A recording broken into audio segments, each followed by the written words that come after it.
I come out and I saw these trees down, they were twisted. So I knew right away it was a tornado. All right, well, as the National Weather Service surveys that damage from Monday night's storm, it is becoming clearer where 2 of those tornadoes touched down. And WSBT's Ed Ernstes takes us to LaGrange as they struggle to clean up where the most severe tornado and straight-line winds hit. The word from the National Weather Service is that an EF1 tornado, as well as straight-line winds, hit LaGrange early Tuesday morning. That means that winds anywhere from 80 to 100 miles an hour blew through this LaGrange County community.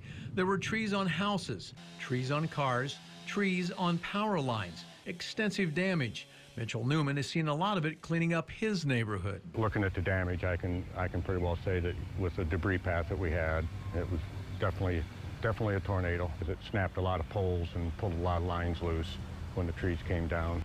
Tanya Hales had trees land on the roof of her house, in her yard, on her street, and on her car. The wind blew, we ran in, we grabbed our son, went to the basement.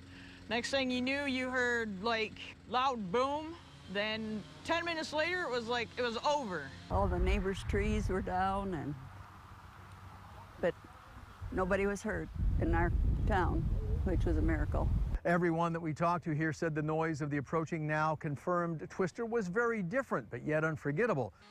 It was a little different, though, for Orla Nickel. She is legally deaf.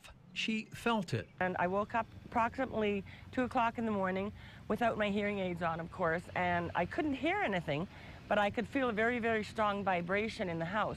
Our house is very solid. Cleanup here is expected to take several more days. At Ernstes, WSBT Channel 22 News.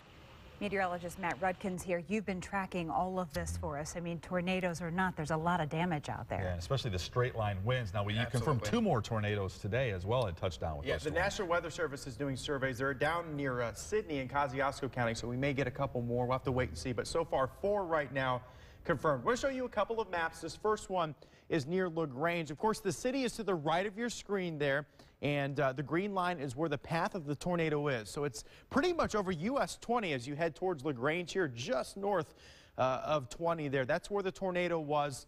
It was weak-ish, relatively speaking, around 80-mile-an-hour winds, but it did do some damage in LaGrange. What happens is sometimes these tornadoes can cause what are called microbursts, and basically that's just wind from the cloud that gets shoved down to the ground. And then once it hits the ground, it spreads out. So that's what we call, of course, straight-line winds. That's what causes that widespread damage that many of you are continuing to deal with cleaning up. The other one was in near Milford, in northern Kosciuszko County. It was fairly short, but this one packed a little bit more of a punch, around 95-mile-an-hour winds. We just had the 2 confirmed near Plymouth, just northwest of the town and northeast of the city, pretty close to the airport, and both of those, one was EF0, one was EF1. The big story with all of this, though, is out of this 4 small tornadoes, everybody in our 12 counties saw significant damage because of widespread winds. So in some of the winds, in some of the cases, were stronger than that and the tornadoes. So a lot to think about. We're going to continue to have information for you coming up in our 90 minutes of news. Jen? All right.